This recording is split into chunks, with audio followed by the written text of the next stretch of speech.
This week, our lists are the top 5 rivalries that we do not take seriously at all. The funniest rivalries. The funniest rivalries. That's what I put down on my list. That's the me funniest too, ones. but I had to say it 10 times longer than that. The exact idea of Bryson and of Brooks, that no matter what's on the line, the fate of the world could be on the line in these rivalries, and I'm still just laughing my ass off about 100%. it. I can't bring myself to care about who wins or how intense it is or anything else. So I also want to say that I think in every rivalry, and this might just be for my list, but in every rivalry there is one person who makes it ridiculous. It's like Bryson in this case. You don't have this rivalry if you could plug someone else in. Yeah. But you can't plug the other person in. Yeah, and like so a golf rivalry in and of itself would be pretty funny, but some about Bryson just takes it to the next level. I don't know. Exactly. And I think in every one of my situations, I think there's one person who like really drives it in a way that I love. Okay. So I love that. Do you want me to go first? Do I always go first? Yeah, sure. Okay. My first is Patrick Ewing / Charles Oakley versus James Dolan. Because this is the funniest, like the fact that you can't ever take James Dolan seriously, ever. Yes. The fact that that his security guards got into fights or disrespected 2 of the best players who ever played for his normally shitty franchise. Yes. And he didn't step in and be like, we're so sorry. He was in, like Dolan and Oakley got into a fight. Like that's the most ridiculous thing I've ever heard, and it's Dolan who everybody is obviously like, yeah, well, this guy started it somehow. And I love it. I love that. The great thing about James Dolan from a content perspective is that like I understand Knicks fans hate him and they have every reason to, and but what makes it so fascinating is he feels like he's in like a 90s kids movie about sports where you need like a character who's like the owner of the team or like the guy trying to move the team to a different town or something. Yes. And he is so obviously bad at everything that it just feels like it's like he's an overwritten character. He's like an evil Buddy Garrity from Friday Night Lights. Yes. And what makes it so fascinating is that he's enraged all the Knicks fans. There does not seem to exist even the tiniest faction of Knicks fans who are like, yeah, but like James, he did this, like that was good. That when he did that, no one, not a single Knicks fan out there is like is a James Dolan apologist in the slightest. And what's so fascinating is that there's not a damn thing any of them can do about it. It's his team. You know what I mean? Like that's what makes the tug of war so funny. And it sucks, and it's only funny because like I'm not a fan of the team. Obviously, if it was my team, I'd be real shitty about it, and I'd be pissed like they are. Right. But the tug of war is so funny because usually, if you hate somebody enough, if you can get enough people to hate somebody enough, that's the joy of this country, is that we can all come together. And if we hate somebody enough, and we get enough signatures on this petition, or we get enough votes this way or that way or whatever, someone's gone. Someone's gone. If you suck that badly, we can do something about it. But this is a rare instance where there's nothing that can be done. And it's just, I totally agree. Everyone is helpless in this situation. And it's not a situation where fans are like, maybe someday I'll be that rich and I'm going to side with the owner. Like not a single person feels that way. I think people have like sort of weird crushes on Jerry Jones if you're a Cowboys fan. But and if you look at it, like, the Cowboys haven't won since the Knicks have been good. Right. Like, it's the same. Okay, if you're going by championships, that's kind of the same deal. When was the last win? 95? A playoff win? I don't know. And yet here we are. People are like, yeah, but Jerry built the stadium. And like, but Dolan's not cool enough. That's what it is. For all of Jerry Jones's flaws, he's still like cool. Like he's an inherently team. Exactly, and he also has swagger. And Dolan's like wearing a velvet suit and playing his dumb songs. This is also a real risk for me to say all of this because I have only just been allowed back in Madison Square Garden. I was blacklisted for 3 years after I covered a James Dolan concert that he played on the night of the draft instead of going to the draft. Well, that brings me to my number 5, which is Charlotte Wilder versus James Dolan. I was like, is it really?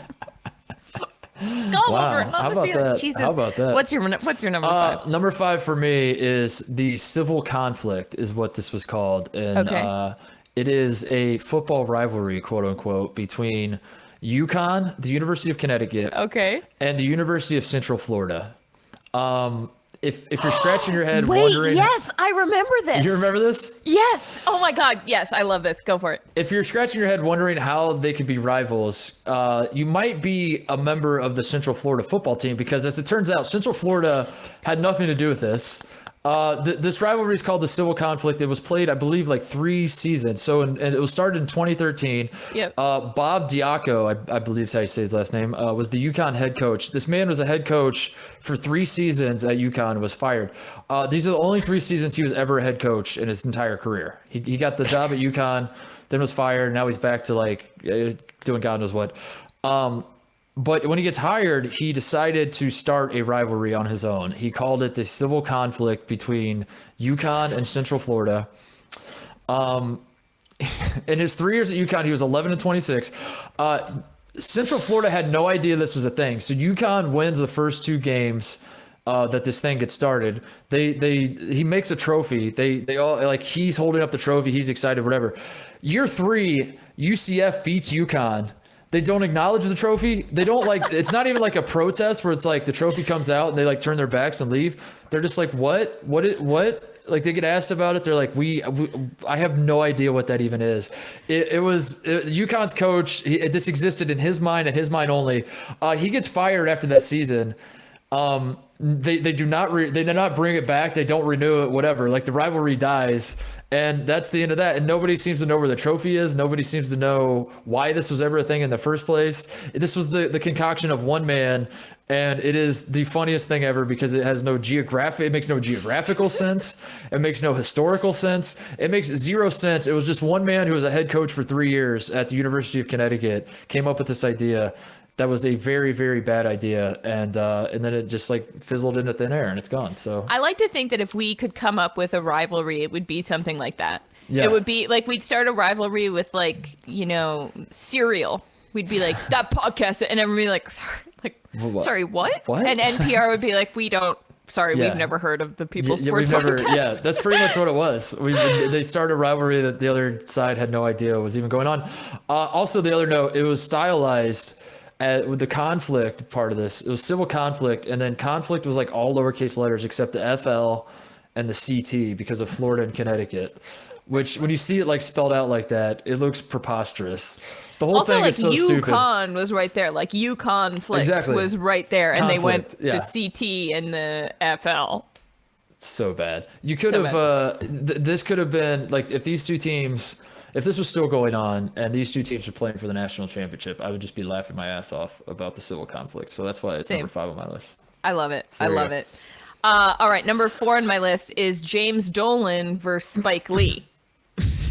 Are you serious? Yeah, just wait. You'll see what I'm doing here. So after all of the Charles Oakley, Patrick Ewing stuff, James Dolan decides, or Madison Square Garden security decides, that they are not going to let Spike Lee in 2019 or 2020. I don't know. It was right before the pandemic. They're not going to let him use the entrance that he has always used to go to Knicks games as the Knicks' biggest celebrity fan, the guy who cares most about this team in the world. They decide that he's the guy they're going to arbitrarily just decide to piss off one day. This is hilarious to me because then obviously Spike Lee is in the right here, but Spike Lee goes on a revenge media tour that I still think is one of the best things I've ever seen. He goes on Get Up like every morning for a week, decked out in his Knicks gear, being like, "This man is an atrocity in New York City. We got to get him out." Like, Spike Lee fuels this fire. The Knicks, they don't release a statement. I mean, an apology. They release a statement that's like, yeah, but that's still the wrong entrance. And everyone's like, are you kidding me? Like, you're going to double down? And I can't get enough of it. That's really all I've got. I just think that I have this image of Spike Lee seared into my brain wearing his like blue and orange Knicks glasses and his Knicks shirt on Get Up, being like, this is unacceptable. And Mike Greenberg is just eggy. You want to hear something just absolutely ridiculous and it might not be surprising, but I'm gonna say it anyway. Always. I think I side with James Dolan in this. I knew you were going to say that. As soon as you think- said absolutely ridiculous. Why? Only because I think we need some perspective on Spike Lee and his importance to the New York Knicks. Because if you're a Spike Lee fan in terms of his fandom to the Knicks, I'm not talking about his movies. If you love Spike Lee's fandom with the Knicks, plug your ears. Spike Lee doesn't matter. Oh, He's irrelevant. I know he wants to believe he matters. If Spike Lee stopped going to Knicks games, I think it would take me like a week to notice or care, and then I would immediately not care. This is like me purposely getting facts about Virginia geography wrong. I hope everybody email us. How many About times how have you been offended watching? you are that Mark just said that. How many times have you been watching the Lakers and like you notice Jack's not there or is there or is not? My God, the entitlement to believe that you should have like a special entrance for that. You're not on the team. You don't matter. You're a fan just like everyone else. Get in line. Like you already have like a VIP section. Like you'll be taken care of just like every other super rich asshole that sits courtside at the Knicks games. But my God, like you're not Patrick Ewing. Patrick Ewing and Charles Oakley, they have legitimate gripes. They should be treated like royalty when they go to Madison Square Garden. Patrick Ewing won a ton of games. His jersey's in the rafters. He's a legend. They should roll out the red carpet for Patrick Ewing. Spike Lee, get out of here. No. Do you know how brainwashed I've become?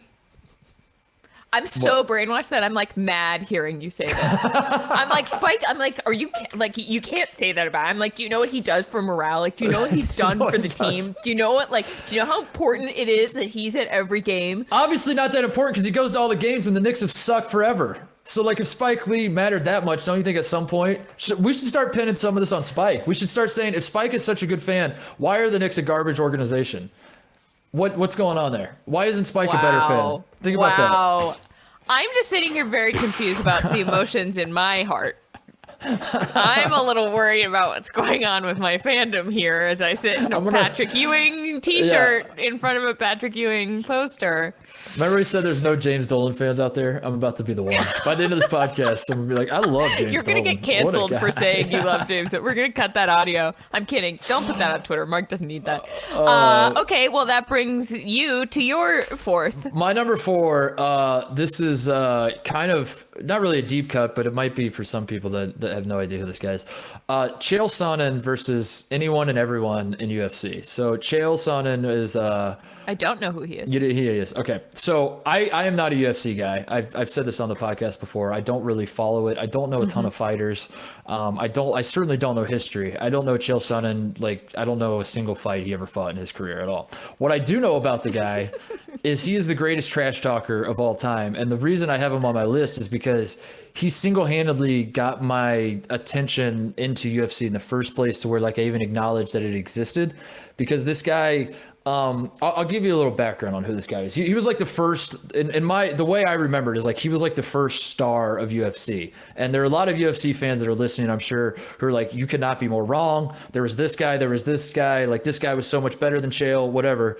You're probably right. In fact, I would say you are right. I'm telling you my perspective. This is how I consumed UFC.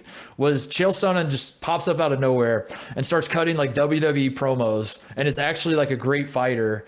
And I loved it. So he calls himself an American gangster. He's far retired. I think he does like commentary now. Again, I don't really follow UFC, so I don't really know what he's up to, but I think he does commentaries for someone. Charlotte, he would call himself an American gangster. He was from Westland, Oregon, which is like the most affluent suburb of Portland, where all the Trailblazers live. No way. And there's this famous video. You should go look it up. I'll send it to you after the show, where he's deadpan talking about his life growing up in the mean streets of West Lynn, where he's like, I had to see a guy just throw litter on the ground, and I had to watch that. I'm 7 years old just watching a guy throw a piece of trash on the ground. He's like, it was disgusting. I couldn't, but, and he's deadpan cutting these promos about how he's from the hood, and it's like, that would be like me trying to say something like that. Yeah, that would be like you're the actual. I've had a hard life. A boat hit my power lines one time.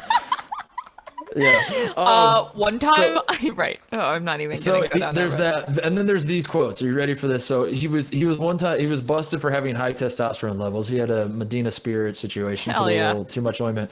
So he gets Bob busted. Baffert peed on his breakfast. Yes, he failed a drug test, and his quote was this: "My phone rings. They call me up. They say, Chael, your testosterone level is too high." I say, "Well, how high was it?" They say 0.7. I said, "What's normal?" They say 0.6. I said, 1/10. You're telling me I'm 1/10 higher than the average man? Retest that. You must have caught me on a low day. Oh my god. That's so good. He had this quote about a ring girl. He says, "We only had one ring girl, and that was Chandela. The other was the IQ card girl, Ariani. She kind of walks around and holds up her latest test score. One time there was a title fight. She got all the way up to 5, and we were very proud of her." Oh my. He's ruthless. He was trash talking Anderson Silva apparently one time, and they were set up to have a fight. And he says, "You tell Anderson Silva that I'm coming over and I'm kicking down his back door and patting his little lady on the ass, and I'm telling her to make me a steak, medium rare, just how I like it." Oh my God. So he wasn't so just this guy- he wasn't just a great trash talker, Charlotte. He was hilarious. And for that reason, like that's why I put him on my list, is because like I wasn't super invested in UFC, but I just remember like, you know, my friends were into it, and I'm on the periphery of like, you know, I'm the kind of guy that UFC is trying to get to buy the fights, because they're like, maybe we could, if we promo it right, we could You're get Titus the third tier fan. You're the tertiary fan that they're trying to bring in. If it all clicks right, I will buy the pay-per-view. And every time like Chael Sonnen would pop up in my world, I like anytime it was tried to be packaged as like a huge fight, like the title's on the line, this guy, I would just watch him do his promos and his interviews before the fights and just laugh my ass off, and I could never take him seriously. And he was a great fighter, but I never took him seriously. What year, around when was he fighting?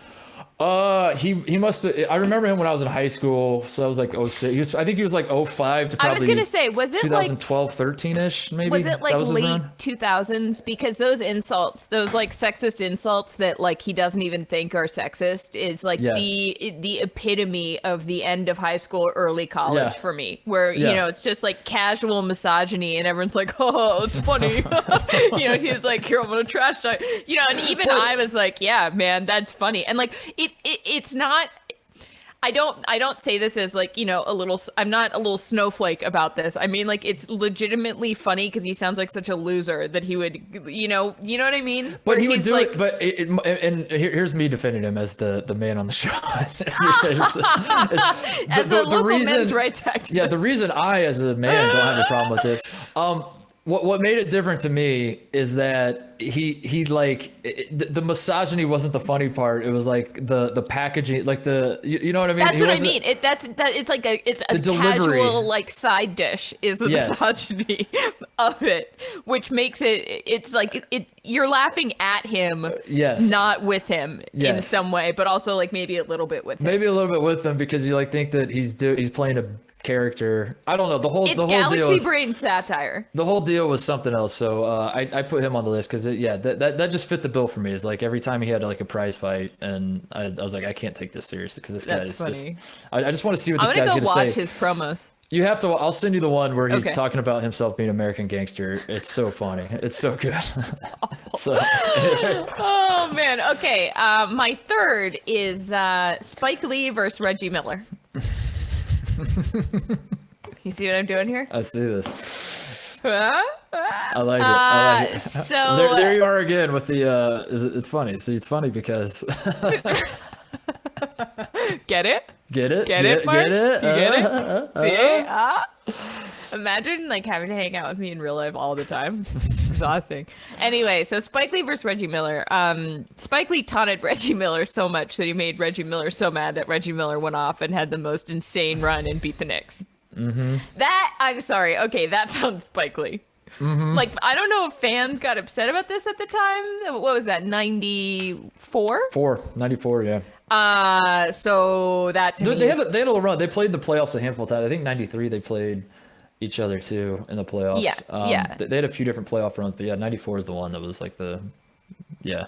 And that's all. You know, I don't feel like I really have to explain these very much because what I meant is like it's clear who's in the wrong on each one. Yeah.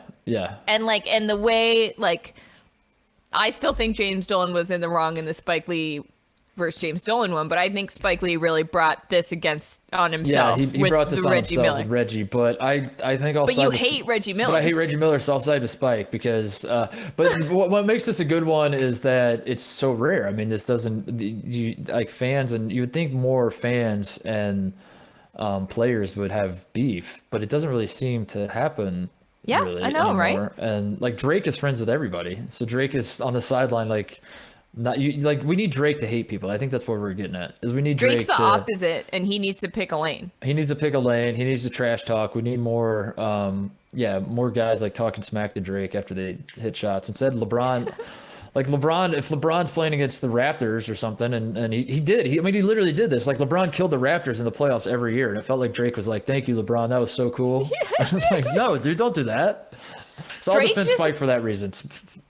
Drake and LeBron are kind of, this is not related, but they're kind of similar in that I feel like LeBron, if there's a cool, famous person who wants to be friends with him, he's like, oh, hell yeah, I'm in. Yeah. And I feel like Drake is also like, it's almost like there's a hint of insecurity behind their confidence. Yeah. Yeah, I know what you mean. Because if I was that famous, I would pick and choose who I hung out with. I'd be like, if I was LeBron and they were like, hey, man, Drake wants to hang with you, I'd be like, I don't know Drake. Like, yeah, I mean, I'd be like, Drake, what, the guy who is he likes cool? every team? Yeah, like I don't like tell him I said thanks, but I'm busy that night. Like we didn't even tell you what night, LeBron. He's like, yeah, I'm busy. Like that's okay. I got to go to Hawaii with Aaron and Miles. Yeah, I would be that way, but yeah, they're both that way. That they're clout chasers, I think, is the term we call that, Charlotte. Which is weird because they have more clout than anybody. But exactly. Number 3 for me, kind of vague. I don't love that I did this, but I got into a rabbit hole late last night where I was just watching video after video. So I just wanted to put this on the list because I was laughing my ass off. Okay. It is cyclists versus fans. And the rivalry is cycling almost always in Europe. They're doing these bike rides through mountains and winding roads and whatnot. And for whatever reason, there's just like, they always allow fans just on the side of the roads with like no barriers or anything. And I got caught last night deep in a rabbit hole just watching compilations of cyclists punching fans in the face as like the fans were like running next to them. And like, yeah. And I was dying. I was laughing so hard. That's worth putting on your list. And the reason it's on the list beyond like it's funny, but like the reason I feel sort of guilty and laughing, or like it's bizarre that I would laugh at this, is because some of these, like the cyclists would get knocked over by fans. They'd like break their legs and like maybe their careers aren't ruined, but like they were competitive in a race, and now all of a sudden they have to bow out of the race. Whatever. And you would think that like some small part of me would be like, dude, that sucks to train your whole life and have this moment ruined by some guy with a painted face and like a flag around his neck, who's just like running through the Alps and just like pushes you over. I did not think that at all, Charlotte. I was laughing my ass off watching these guys fight, watching the fans, the hooligan European fans. So the whole scene is funny to me, and I put that at number 3. So I'm sorry. It's I not more respect specific, that. No, I'm into it. Will you send me those videos too? They're so I'm gonna good. have the same reaction I had when the guy punched a kangaroo, though. I'm gonna be like, oh, and you're gonna be like, no, I don't feel that. No, because I don't think you'll feel that with this. Because first of all, they're European, which is like it's also human on human. Yeah, it's human on human, like and they're European hooligans, and like I don't know, but it's just it's so bizarre to just there's no sport on earth. I should probably maybe walk that back because I do that a lot, but I don't know. I can't imagine another sport on earth where the fans can so openly affect what's going on, and there's kind of no recourse. Like You if you get clearly knocked, haven't been at the Garden for a playoff game, baby. like if Spike Lee just like tripped Trae Young, and then like the NBA just kind of shrugged their shoulders, like there's kind of nothing we can do about that. That's just part of the game. You're like, what? Why is that part of the game? That's what cycling is that fans are just could just I don't know. That's so good. Oh God, I love it. Okay, my number 2 is Reggie Miller versus Michael Jordan. Reggie Miller is the idiot in this case because, come on. Because he was never going to beat Michael Jordan. He was never going to be. He was never going to beat him. He was never going to be better than him. He trash talked him, and then Jordan. Well, according to Miller, MJ says, "Be sure you never talk to Black Jesus like that." After he trash talks him one time, and I don't know how you ever come back from a burn like that after getting beat. Can I just point out, this is why I hate Reggie Miller is so much growing up in Indiana, is that this is what the guy, this is his identity more so than anything he's ever accomplished on a basketball court is that like he had a quote unquote rivalry with Michael Jordan, which wasn't even a rivalry. He just Right. like he stepped to Michael Jordan and Michael Jordan put him in his place. That's kind of what happened. Yeah. So the pinnacle of his career was almost beating Michael Jordan one time. And it's that, and then his fight with Spike Lee, and that's it. And that's like what people know about him. And he scored 9 points one time, but that's like more a Spike Lee situation. My point is, I couldn't tell you Yeah. anything else about Reggie Miller. Oh, except that now he's in the Wendy's commercials. yeah, he's a bad commentator. I don't know. I have a weirdly strong. I know, I Beef love it with- so much. I That's don't- why I I put him don't on here. know. I knew you'd get riled up. Because I think I just hated growing up in Indiana, and like I was the Galaxy brain kid in Indiana. I was like, this guy sucks. Like, why are you all fans of him? He's like, because he's our. He might suck. He's our guy. I was like, he doesn't have to be. It's like it's pro Right. sports, dude. Like you realize when he retires, he's never coming back to Indiana, right? They're like, nah, Reggie would. Look at him didn't. now. Look at him now. You've been training your whole life for this podcast. How many times does Reggie Miller go back to Indiana? Never. We should have called this the Devil's Sports Advocate. Yeah, yeah. That'd be a good one. Anyway, what's your number 2? Number 2, you're gonna love it. You're gonna wonder why it's not number 1. Okay. The New York Yacht Club versus Sir Thomas Lipton. Yes. Yes. As a reminder, this man from 1899 to 1930 lost 5 straight America's Cups. Then he died in 1931. He tried to win the America's Cup for 31 years and then died a failure. Lost 5 straight times. Remember when I was like, what happened to Shamrock 6? And you were like, I don't know, he probably He died. probably died. And then we He looked did. it up and he died. This The is heir to the Lipton tea fortune yeah. spent his life trying to beat the New York Yacht Club. No, he was the guy who created the Lipton tea fortune. Oh, He right. was Sorry, the the guy. grandfather of the Lipton tea, the not Lipton the tea heir. guy. The guy. Instead of just chilling and drinking tea and counting his money, he's like, I am going to win America's Cup. In fact, I'm going to devote the rest of my life. I'm going to win America's Cup or die trying. And then everyone laughs. Like, sounds like you're going to die trying. When I can't think of another instance where someone said, like, get rich or die trying. I think 50 Cent got rich. Yeah. I've never. what- I can't This think is of the only another instance instance where you died? he died. He died died from trying.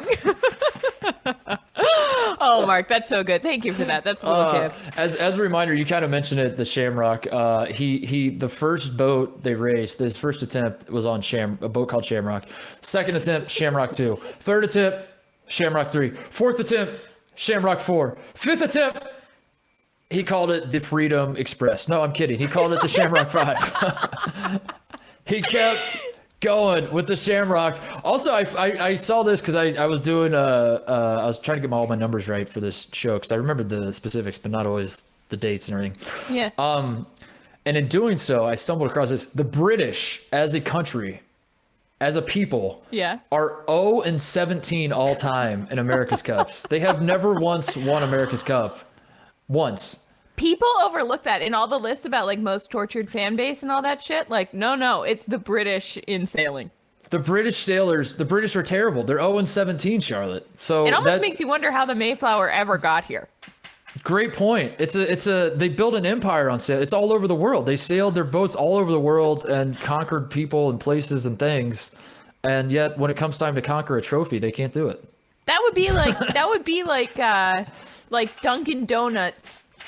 I'm just What? Where are you going with that? I was gonna say, oh God, I'd like to go on record and say I caught myself before I completed this thought because I was like, you sound so dumb, but I was gonna say that would be like Dunkin' Donuts not winning a fast casual donut shop. Oh my God. Oh my God. What?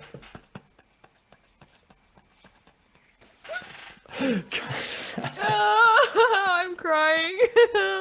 That is so dumb. Oh my God. Okay. Anyway, my number one. Mark, thank you for that. I needed that. I not a day goes by that I want to not think about.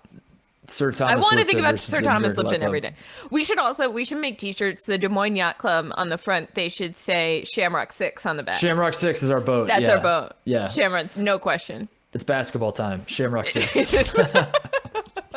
I need to get on this. I need to make these before we get too many other phrases and the cost goes up for putting more words on it. Okay, my number one feud that I cannot take seriously, that I think is the funniest thing every single time I think about it, is Michael Jordan versus everybody. Mm-hmm.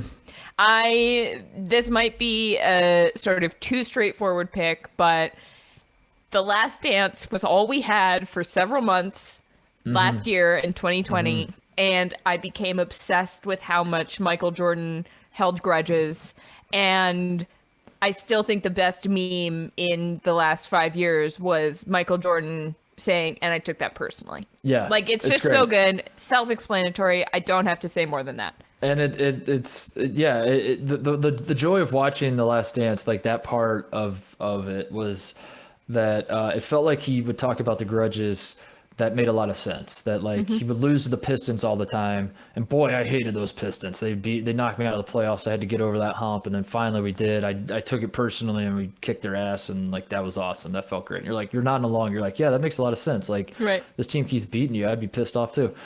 And then by the end of it, it's like, yeah, the security guard looked at me the wrong way. So I mean, what was the one? Was it George Karl at dinner that like George Karl snubbed him or didn't snub him?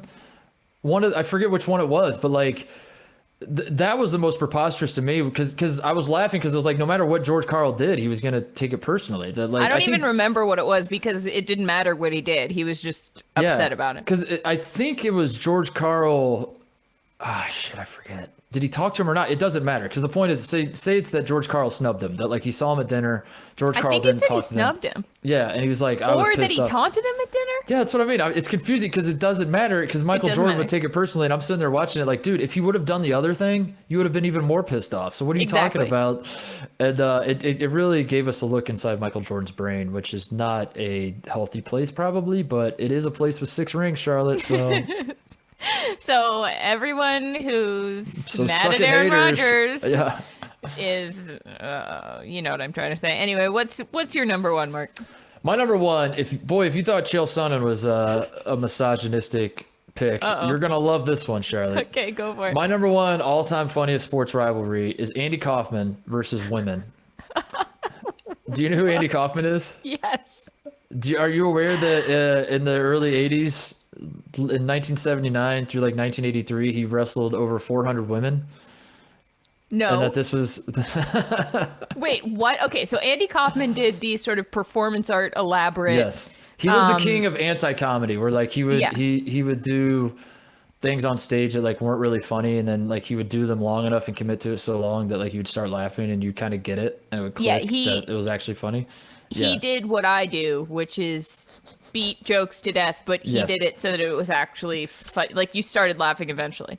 Yeah, he's awesome. I was obsessed with him when I was growing up because part of it was because he died so young. There's that mystique too, and I was a sucker for that when I was like in high school. But everyone seemed to love him. Like all that era of comedians thought he was like so fun. Like Jim Carrey, I was obsessed with him. Makes the movie where he is Andy Kaufman. Yes. And then he I don't think he stopped being Andy Kaufman. I think that's like I think he's still. I think Jim Carrey is Andy Kaufman. Yeah, that's what happened to Jim Carrey. Anyway, one of the bits, quote unquote, that Andy Kaufman did back in the day was that he challenged in 1979. He appears on Saturday Night Live, and he offers $500 to any woman that can pin him. You're kidding me! I didn't know this. Oh, that is sports. And then he wrestled a woman and pinned her. And then like this was like a whole thing for like 5 years or something, where Andy Kaufman like would do public appearances. He would call himself like the women's wrestling champion of the world. He was just like the whole deal was like he's being a heel. Like that was the anti-comedy. That's what I mean. Like it wasn't a comedic bit. He was like, I'm dead serious that I think I could beat any woman on earth in wrestling. And I will pay you if you can pin me. Did anyone ever pin him? To my knowledge, I don't think they did. Because I think it was like you have to pin him in like the first 3 minutes, or I don't know. He had like a lot of these. He had a rule that would keep the bit going. That would keep the bit going. But at no point would he laugh or anything like that. He was like very serious, and you would watch it. I wasn't alive then, but I've watched all these clips on YouTube 100 times. And at no point is it like funny to him or anything like that. Right, but that's exactly what made it so funny. That's pretty brilliant. I don't even think that's misogynist. I think that's just, like I think that he is doing a satire of pointing out what is wrong with guys who are like that. Yeah. So it is like. Can you imagine him though doing that today? Because everyone loves talking about like we could never do that today, or you could whatever. And I think your gut instinct is like, oh my God, he could never do that today. He would get killed for it. And I'm thinking, no, this would be so much better today. I think it would upset. I think people would get so shitty with it, like, because that was his point. Like he would be very misogynistic. He was like he was literally a wrestling heel. That he would say like women are inferior, or like they're weak, or like what they belong in. He would say this stuff. But that to me is like such obvious satire, which I guess some people might say like, oh, but it doesn't matter because it's not funny. It's just like, you know what I mean? But like, the reason it's funny to me isn't necessarily that, you know, like I wasn't laughing at him saying women belong in the kitchen. What I was laughing at is the absurdity, just like me saying this out loud, that a man appeared on Saturday Night Live and said, yes, I'll give you $500 if you can pin me, and they wrestled a woman. Absolutely wild. I had no idea that was a bit. Wow, you gave me, I need to go watch so many videos. Hey pals, thanks for watching the People's Sports Podcast YouTube channel. For more of mine and Mark's very weird rabbit holes, stick around, watch more. You can subscribe, smash that subscribe button. You know you want to. We're going to give you all the weird stuff we possibly can.